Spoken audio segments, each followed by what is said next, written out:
পৃষ্ঠে ত্বকের সংক্রমণ, সংক্রমিত কাটা, ক্ষত, ঘর্ষণ, ছোটখাটো পোড়া সংক্রমিত চর্মরোগ, অস্ত্রোপচারের মাধ্যমে কাটা স্থান, ছোটখাটো আঘাতের সংক্রমণের বিরুদ্ধে প্রতিরোধ। এটি রাষ্ট্রীয় হাসপাতালে ড্রেসিং এবং বাড়ির প্রাথমিক চিকিৎসার জন্য উভয়ই ব্যবহার করা হয়।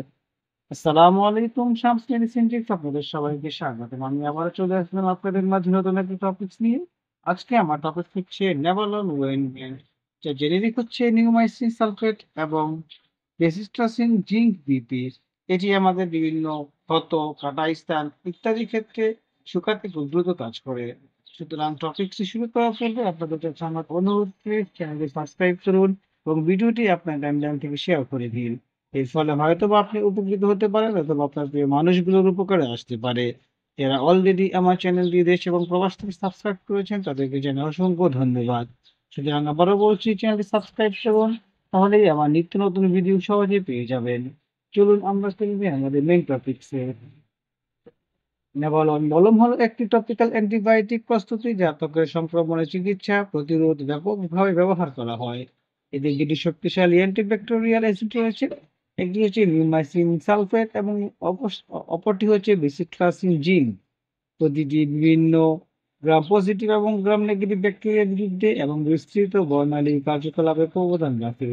এই সংমিশ্রণটি নেমালন নেমালন তেপিস্টেক ত্বকের রস সংক্রমণ, ছোটখাটো ক্ষত, কাটা, পোড়া, ঘর্ষণ এবং ব্যাকটেরিয়া দূষণের ঝুঁকিপূর্ণ কিছু ত্বকের অবস্থার জন্য কার্যকর পছন্দ করে তোলে।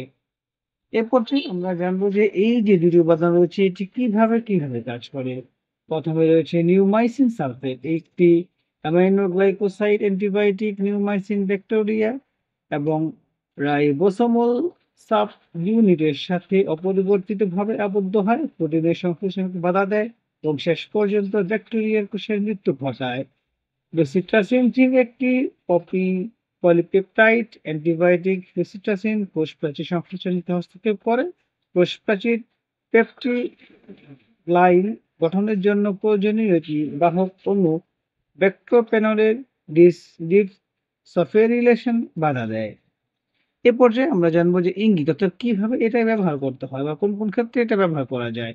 প্রথমে রয়েছে যে ত্বকের সংক্রমণ, অর্থাৎ আমাদের ত্বকে যে সংক্রমণ হয় সেই ক্ষেত্রে সংক্রমিত কাটা এবং ক্ষত স্থান, ছোটখাটো পোড়া, যদি সংক্রমিত চরম রোগ থাকে সেই ক্ষেত্রে অস্ত্রোপচারের মাধ্যমে কাটা স্থানে এটা ব্যবহার করা যাবে। ছোটখাটো আঘাতে সংক্রমণের বিরুদ্ধে প্রতিরোধ। এটি প্রায়শ হাসপাতালে ড্রেসিং এবং বাড়িতে প্রাথমিক চিকিৎসা উভয় ব্যবহার করা হয়। এ পর্যায়ে আমরা জানবো এই ব্যবহার নির্দেশাবলী এটা কিভাবে ব্যবহার করতে হবে।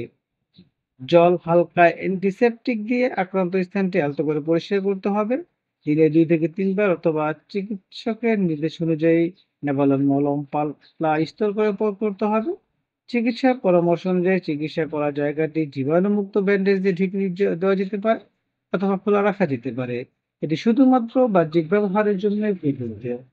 সতর্কতা অর্থাৎ কি, এই এই মলমটি যে ব্যবহার করব সেই ক্ষেত্রে আমাদের কিছু সতর্কতা অবলম্বন করতে হবে। যেমন দীর্ঘদিন এটা ব্যবহার করা যাবে না অথবা দীর্ঘদিন ব্যবহার এড়িয়ে চলতে হবে। চিকিৎসা তত্ত্বাবধান ছাড়া গভীর ছিদ্রযুক্ত ক্ষত, গুরুতর পোড়া বা বড় খোলা ক্ষতগুলিতে ব্যবহারের জন্য সুপারিশ করা হয় না। এটা শুধুমাত্র ছোটখাটো যে ফোড়া বা ক্ষত সেই ক্ষেত্রে এটা ব্যবহার করা হয়। বড় কোনো পোড়া ক্ষত এটাকে ব্যবহার করার পরামর্শ দেওয়া হয় না। মেডিসিনের পার্শ্ব প্রতিক্রিয়া রয়েছে। পার্শ্ব প্রতিক্রিয়ার মধ্যে রয়েছে স্থায়ী ত্বকের জ্বালা, লাল ভাব, স্থানে চুলকানি বা জ্বালা পোড়া। সুতরাং আমরা বলতে পারি যে নেভালন মলম বা নেভালন অয়েন্টমেন্ট একটি নির্ভরযোগ্য বিস্তৃত বর্ণালী টপিক্যাল অ্যান্টিবায়োটিক যা ছোটখাটো ত্বকের সংক্রমণ হাতের যত্নের জন্য আদর্শ। নিউমাইসিন এবং রেসিট্রাসিন সংমিশ্রণ কার্যকর ব্যাকটেরিয়ার নিয়ন্ত্রণ নিশ্চিত করে, দ্রুত নিরাময় করে এবং সংক্রমণ প্রতিরোধে সহায়তা করে। সমস্ত টপিক্যাল অ্যান্টিবায়োটিকের মতো সম্ভাব্য পার্শ্ব প্রতিক্রিয়া এবং অ্যান্টিবায়োটিক প্রতিরোধ এড়াতে এটি চিকিৎসা নির্দেশনা দায়িত্বের সাথে ব্যবহার করা উচিত। অর্থাৎ আপনার যদি এ ধরনের সমস্যা হয়, ক্ষত, ঘা ইত্যাদির ক্ষেত্রে আপনি প্রয়োজন বোধে আপনার যে পাশে স্বাস্থ্যসেবা কর্মী রয়েছে তার সাথে পরামর্শ করে দিতে পারবেন, অথবা আপনি একজন অভিজ্ঞ ডাক্তারের পরামর্শ অনুযায়ী নেওয়া অনলাইনটা ব্যবহার করতে পারবেন। কোনোভাবেই ডাক্তারের পরামর্শ ছাড়া কোনো মেডিসিন প্রয়োগ করবেন না।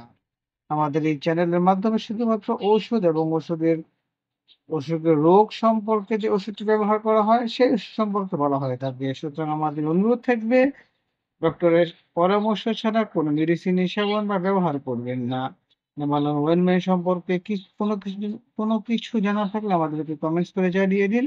আমরা আপনাদের কমেন্টসগুলো যথাযথ উত্তর দেওয়ার চেষ্টা করব। ভিডিওটি ভালো লাগলে এবং উপকারী মনে হলে বন্ধুদের সাথে শেয়ার করে দিন।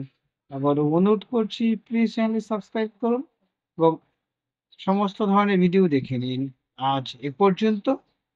আবার দেখা হবে নতুন কোনো টপিকসে। সে পর্যন্ত ভালো থাকুন, সুস্থ থাকুন। খোদা হাফেজ।